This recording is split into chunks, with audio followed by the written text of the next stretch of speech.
Graça e paz, amados, reunidos nessa manhã de domingo para orarmos ao Senhor, cantarmos um hino a Ele, um belíssimo hino, e também para que nós estudemos a Sua palavra. Então, eu convido aos irmãos que oremos nesse instante. Em seguida cantaremos o hino 157, certo? Você já pode ir procurando aí, que após a oração nós já cantamos, que fala sobre a segurança em Cristo. E você, por isso, pede a Deus que Ele faça, nesse hino, faça você forte para confessar. Que você nunca tenha uma voz fraca, tímida, diante de um mundo que pertence a Deus e que precisa saber da mensagem dele. Então, para você ser uma testemunha forte de Jesus, hino de número 157 do nosso inário. Tá? Então vamos orar a Deus e depois cantaremos o hino. Senhor, em nome de Jesus, agradecemos que o Senhor nos abençoe e ilumina e nos conduz em todo pensamento. Que em nome de Jesus sejamos edificados por essa aula agora e que nos abençoe e que logo possamos nos reunir como igreja e possamos aprender com nossos mestres, né, e em especial os mestres aqui da Monte Sião, que o Senhor nos abençoou a vida, provendo, Senhor Deus, essa liderança tão maravilhosa, tão disposta e tão comprometida com o Senhor, que são os nossos professores. Obrigado pela vida de cada um deles e nos ajuda que sejamos cada vez mais fiéis ao Senhor, a Tua palavra e à mensagem do Teu Evangelho. É a nossa oração em nome de Jesus. Amém. Vamos então cantar o hino de número 157.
Amém, queridos?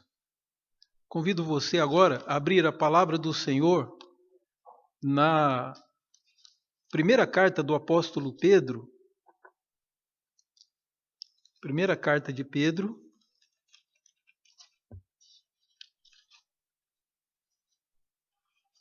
A primeira de Pedro fica entre a segunda de Pedro e Tiago. No capítulo 3 da primeira carta de Pedro, nós vamos ler somente o verso 15. Pedro está falando exatamente do procedimento exemplar que cada membro tem que viver, mesmo perseguido. Então, a primeira de Pedro, capítulo 3, verso 15, diz a palavra do Senhor assim: Antes, santificai a Cristo como Senhor em vosso coração, estando sempre preparado para responder a todo aquele que vos pedir a razão da esperança que há em vós. Amém. Senhor, ilumina-nos, conduze-nos, precisamos do Senhor, e obrigado pelo texto santo que nos ensina, nos transmite a tua palavra. E nós te oramos em nome de Jesus. Amém. Amados, esse texto é bastante interessante. Pedro está falando exatamente do contato do mundo com o cristão, que esse é um contato, de certa forma, conflituoso. Por quê?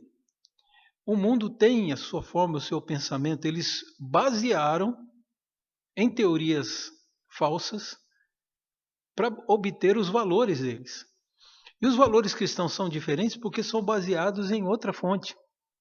Enquanto que o homem parte da sua própria observação e julga que o que ele sabe do mundo é suficiente para si, está dormindo numa cama que Deus lhe deu, tem o sol brilhando e conservado o sol por Deus, e tem a noite, tem a lua, tem as marés, tudo controlado por Deus.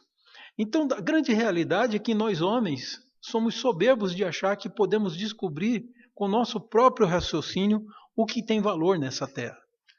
Então, é bastante curioso isso, e por isso o apóstolo Pedro nos vem falar a respeito disso, porque a igreja cristã é perseguida. E diante da perseguição, uma das tentações que tem é dela ceder e se tornar igual ao mundo para parar de ser perseguida, para ser alguém como os outros. Como o hebreu muitas vezes queria ser como o babilônio, ou queria ser como o egípcio, porque teria uma vida de mais paz. Mas antes ter o conflito com esses homens do que não ter paz com Deus. E é exatamente disso que Pedro vai falar.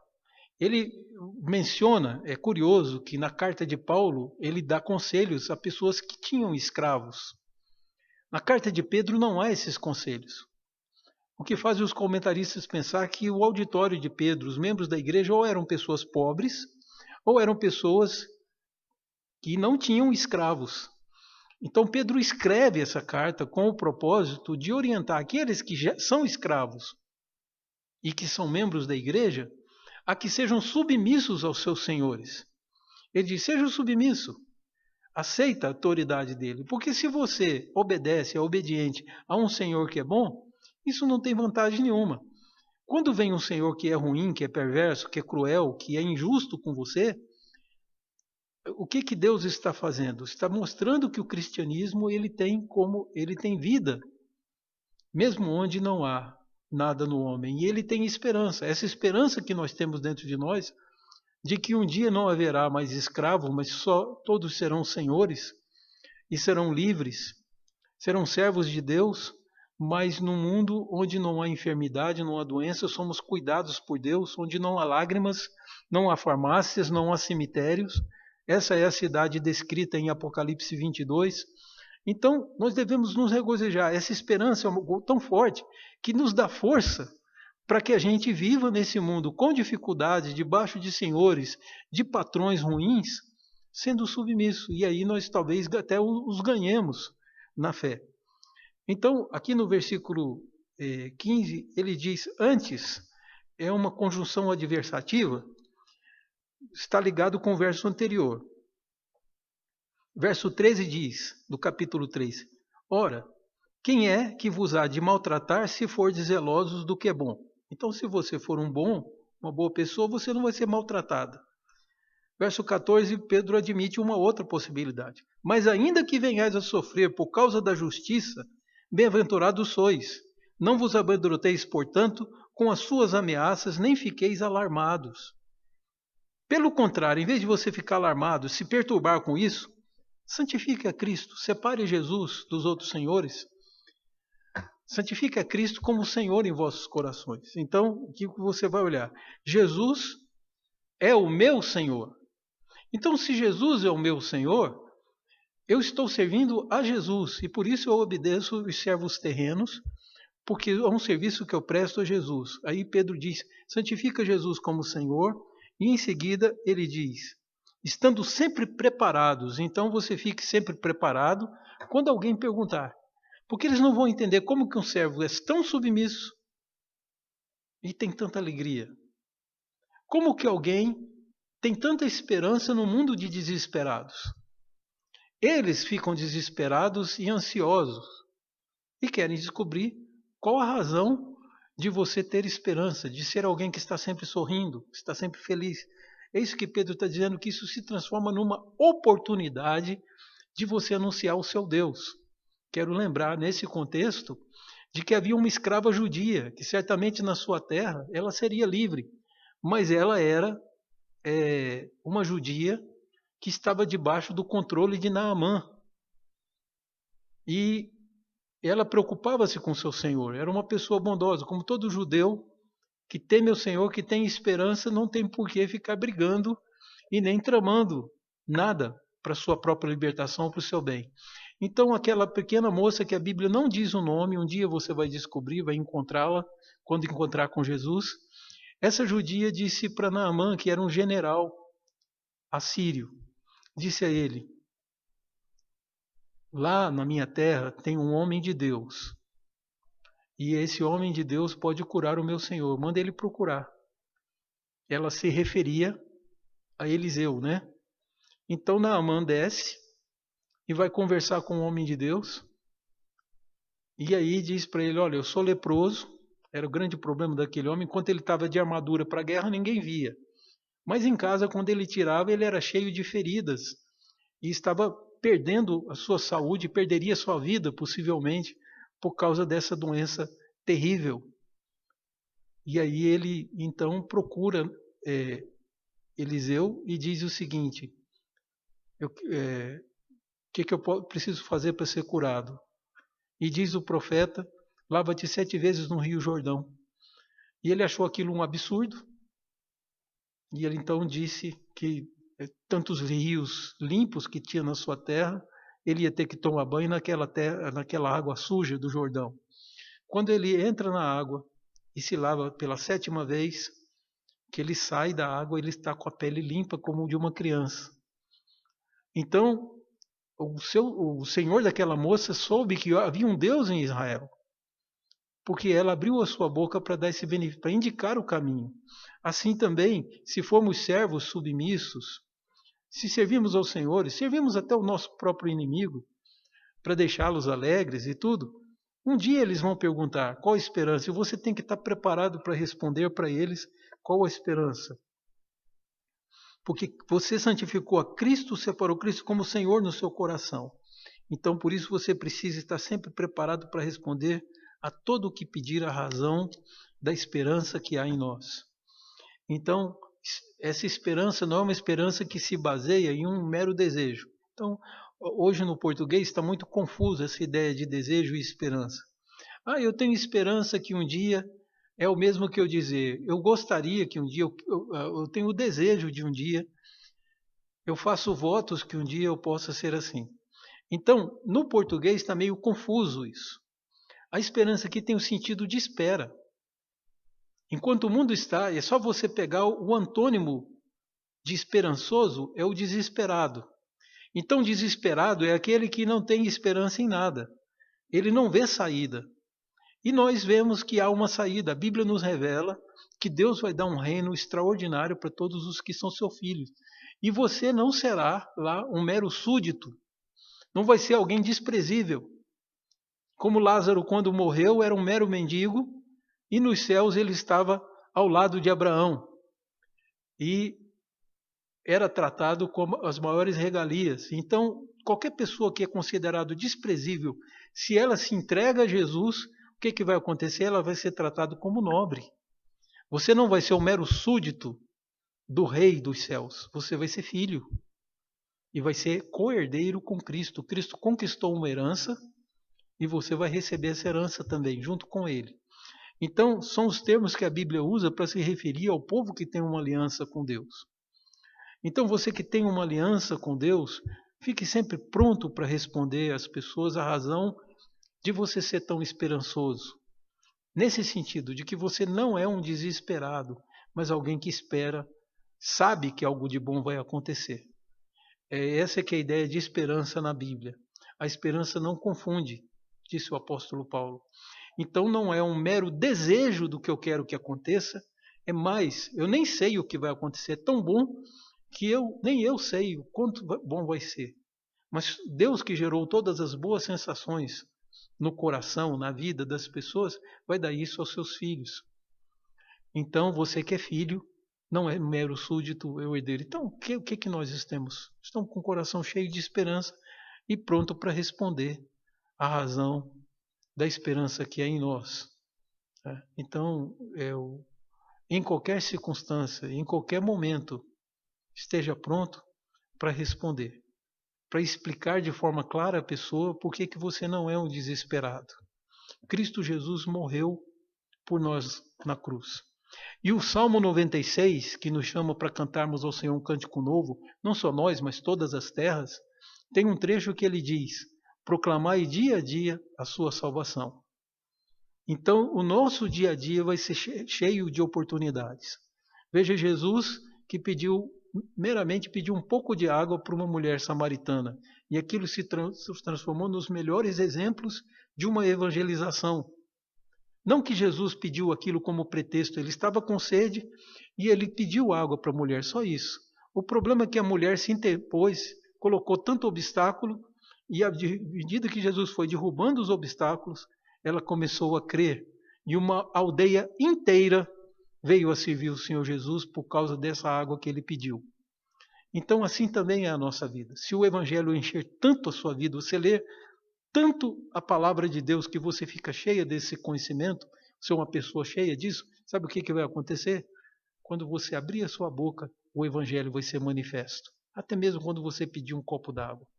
Que Deus te abençoe e você seja muito feliz na sua vida de evangelista. Tá? Que foi uma incumbência que Deus nos deu. As pessoas precisam da luz. Você é o sal da terra e a luz do mundo. Não deixe de testemunhar. E qualquer dia você vai ter a graça e a alegria de ver alguém se converter ao Senhor Jesus por causa da sua vida. Está na sua Constituição. É dever de todo membro da Igreja Presbiteriana proclamar o Evangelho de Jesus pela vida e pela palavra, ou seja, vivendo e falando o Evangelho. Que Deus te abençoe, que você tenha um domingo maravilhoso diante do Senhor. Às 19 horas estaremos nos reunindo para cultuar o Senhor. Vamos orar e receber a bênção? Pai, estende a tua bênção, Senhor, sobre todos os lares e faz-nos forte para confessarmos aquele que suportou a cruz, que com coragem enfrentou os inimigos em silêncio, aceitou a sentença do Sinédrio, em silêncio deixou que Pilatos o entregasse e morreu na cruz para nos salvar. Mas o Senhor o ressuscitou no terceiro dia. Que tenhamos essa consciência de que paguemos o preço que for preciso para continuarmos sendo aqueles que compartilham a razão da esperança que há em nós. É nossa súplica na certeza de que não merecemos nada do Senhor, mas que até a habilitação para fazermos de forma eficiente o nosso trabalho vem de Jesus. Nós suplicamos em nome do Senhor Jesus, como também a bênção para todos os que estão ligados aqui agora. Transforma o Senhor na manifestação do Teu Evangelho e em uma testemunha de Jesus. Nós te pedimos em nome do Senhor Jesus. Amém.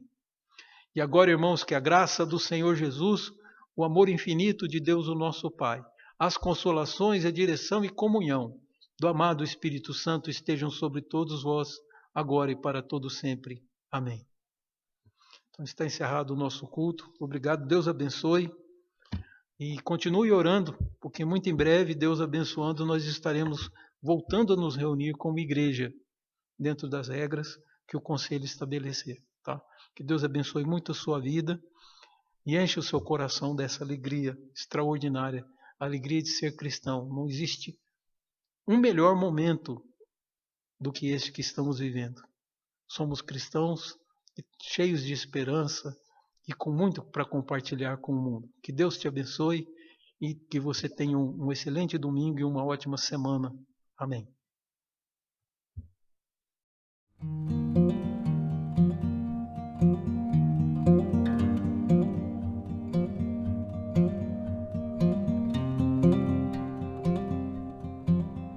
Amém.